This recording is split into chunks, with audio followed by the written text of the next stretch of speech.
휘경 센트레빌 아파트 물건이고요. 이 물건은 권리 분석상 안전하고 그래도 어느 정도 형성된 시세가 있는 것으로 경매 유의사의 추천 입찰가는요. 여러분들의 시간을 10배 더 가치 있게. 안녕하세요. 경매 유의사입니다. 오늘은 동대문구 휘경동에 위치한 아파트 물건을 가지고 와 보았는데요. 이 물건 같은 경우에는 저층이긴 하지만 그래도 입찰할 만한 물건이다 라고 판단이 돼서 이 물건을 가지고 와 보았고요. 이 물건 같은 경우에는 서울 중심부에 위치한 아파트다 라고 말씀드리기는 어렵지만 그래도 조용하게 조금 쾌적하게 살기 좋을 것 같아서 이 물건을 추천드리고자 하고요. 이 물건 같은 경우에는 북부 2개 2023 타경 101943 아파트 물건이고요. 휘경동에 위치해 있고 대신 조금 층수가 낮죠. 3층입니다. 3층인데 총 25층 중 3층 아파트다 라고 보시면 될 것 같아요. 그리고 감정가 9.12억에서 지금 한 번 유찰되어서 7.29억으로 유찰되어 있는 상태고요. 건물 면적은 국민 평수인 85제곱미터 33평형 아파트다 라고 보시면 될 것 같아요. 그래서 이 아파트 물건 대략적으로 한번 사진을 보고 갈게요. 사진은 깨끗하긴 합니다. 깨끗하긴 하고요. Y자라고 해야 되나요? Y자라고 되어 있으면은 지금 밑에 쪽에 있는 물건이고 향은 남동향 정도가 되겠네요. 그래서 그 부분 참고하고 이따가 물건 같이 볼게요. 첫 번째로 입지 분석인데요. 지금 이 아파트입니다. 휘경 센트레빌 아파트 물건이고요. 여기 보면은 103동에 위치한 물건이에요. 그래서 단지 정보를 간단하게 한번 보고 다시 한번 말씀을 드려볼게요. 지금 세대수는 조금 작죠. 거의 300세대 조금 안 되게 되는 아파트다라고 보시면 될 것 같고 11년식 아파트니까 그래도 중심축에서는 조금 더 밀려나긴 했지만 그래도 나름 쾌적할 것 같다라고 생각이 되는 아파트 물건이고요. 그리고 지금 이렇게 세 개의 타입이 있어요. 그래서 제가 이거 어떻게 구별하는지 타입별로 기존에 말씀드렸는데 다시 한번 말씀을 드려보면은 동호수로 봅니다. 동호수에서 지금 경매 물건이 103동이죠. 103동이었고 303호 물건이었어요. 그럼 여기 지금 111.89B라고 써있죠? 아, 그러면은 지금 이 물건입니다. 111B. 지금 84.89라고 되어 있고 이게 지금 경매가 진행되고 있는 물건의 타입과 똑같은 타입이다 라고 보시면 될 것 같아요. 그럼 이제 이 물건 아까 103동이었었죠? 그럼 103동이 이쪽이고 밑에 위치했었죠? 요겁니다. 요거. 지금 이 물건이고 지금 이렇게 당겨 보면은 이쪽으로 뷰가 그래도 어느 정도 트여 있죠? 트여 있습니다. 이렇게 이쪽까지 쭉 다 보일 것으로 보이지만 이 경매 물건은 3층이에요. 3층입니다. 그래서 가까이 한번 보시면은 여기 이제 도로가 있고 여기가 밑에가 1층인 것으로 보여요. 여기가 1층이고 그 다음에 2층, 3층입니다. 그러니까 이 아파트의 위치에서 생각보다 엄청 멀리까지는 안 보일 것 같다라는 게 개인적인 판단이고요. 다만 이제 앞에 바로 아파트가 있는 것보다는 그래도 어느 정도 이렇게 중랑천인데 중랑천이 튀어 있는 게 조금 더 낫겠죠. 그래서 이 아파트 물건 같은 경우는 이쪽에 위치하고 그래도 뷰는 어느 정도 보일 것 같다라는 게 개인적인 생각이고요. 주변 입지 분석부터 한번 보도록 할게요. 보시면 이거는 그냥 일반적인 중학교, 초등학교가 아니고요. 수학교라고 보시면 될 것 같아요. 그러고 지금 이쪽으로 건너가야 됩니다. 건너가야지만 여기 초등학교가 위치해 있고요. 그리고 쭉 밑으로 내려가면은 고등학교가 위치하고 있고요.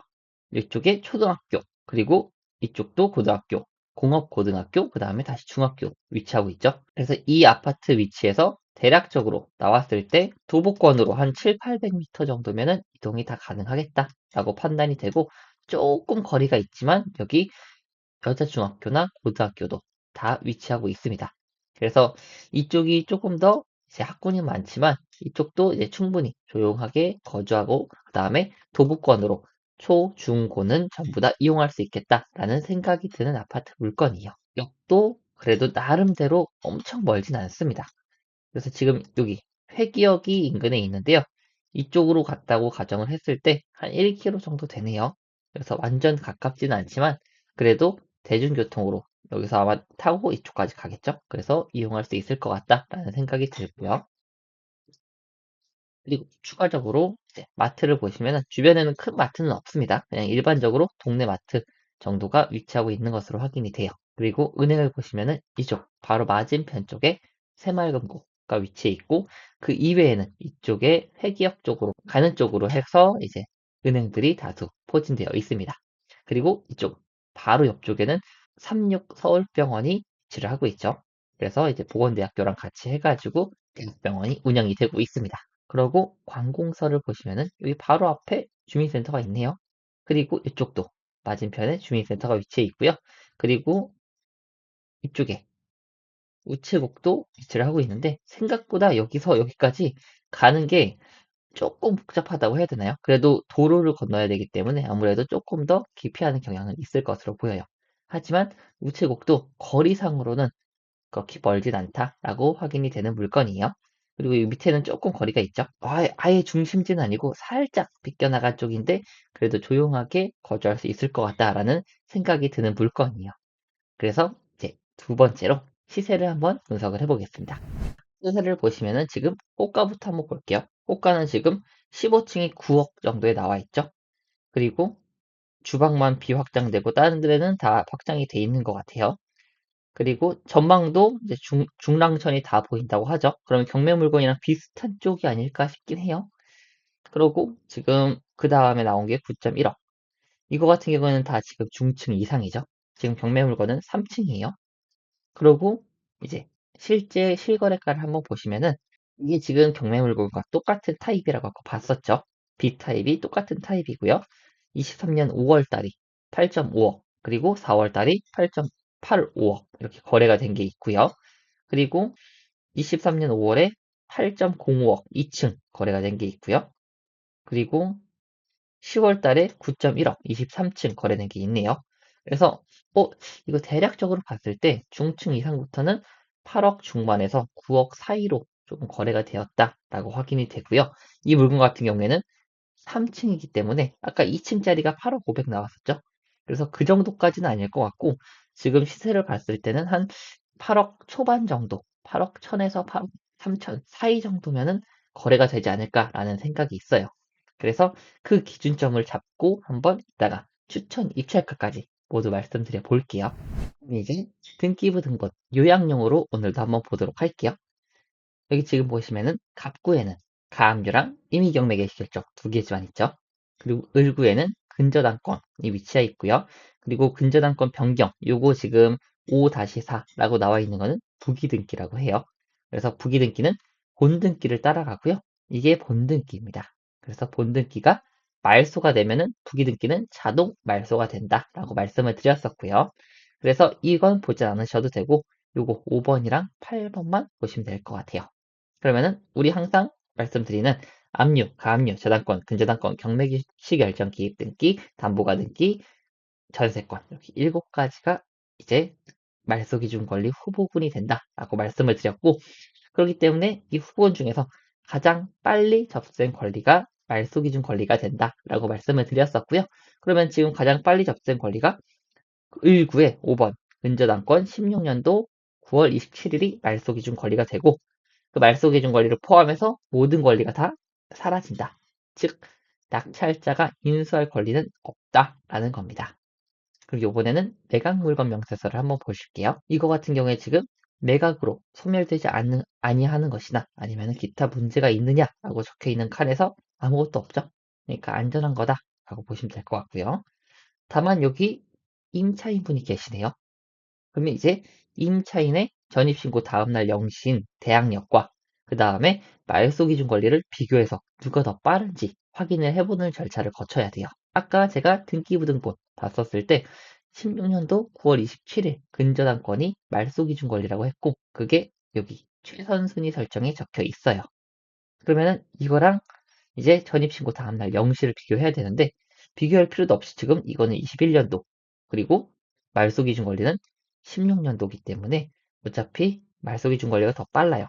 그럼 임차인이 늦으면은 후순위 임차인이라고 말씀을 드렸고 그러면은 낙찰자가 임차인이 얼마의 금액을 받던지 간에 인수할 필요가 없다라고 말씀드렸어요. 이분 같은 경우에는 지금 전입신고랑 확정일자를 다 받았고요. 그 다음에 배당 요구도 다 4월 27일 이전에 3월 22일 날 신청을 하셨어요. 그러면은 이분 같은 경우에 이제 명도가 얼마나 어려울지 한번 가늠을 해보기 위해서 이제 제가 간단하게 배당을 한번 말씀을 드려볼게요. 배당 같은 경우에는 지지옥션이라는 유료 사이트에는 그래도 어느 정도 나와 있는데요. 지금 가장 먼저 0순위로 법원에서 진행하는 집행 비용이 빠집니다. 그게 한 600만 원 정도 된다라고 여기에다 적어놨고요. 그리고 두 번째로 아까 말소 기준 권리인 근저당권이 더 빨랐었죠. 근데 여기는 지금 전산에서 자동으로 적어놓은 거기 때문에 그냥 그대로 채권 최고액이 나와 있고요. 실제로는 이 근저당권자가 청구한 게 2억 2천 정도 됩니다. 그럼 이거를 받겠다는 거예요. 이거는 말 그대로 채권 최고액이다 라고 말씀을 드릴 수가 있고 실제로는 2억 2천입니다. 그러면은 아까 600만 원에다가 2억 2천 그 다음에 근저당권은 22년이고 이건 21년이죠. 그럼 이 임차인분이 먼저 돈을 받아가시기 때문에 600만 원 더하기 2억 2천 하면은 2억 2천 6백이죠. 그럼 2억 2천 6백 더하기 4억 7천 하면은 6억 9천 6백 정도 되는 것 같아요. 그러면은 7억 이상이면은 이 임차인분은 돈을 전부 다 받아간다라고 판단이 되고요. 그럼 이거 지금 보면은 최저가가 7억 2,900이죠.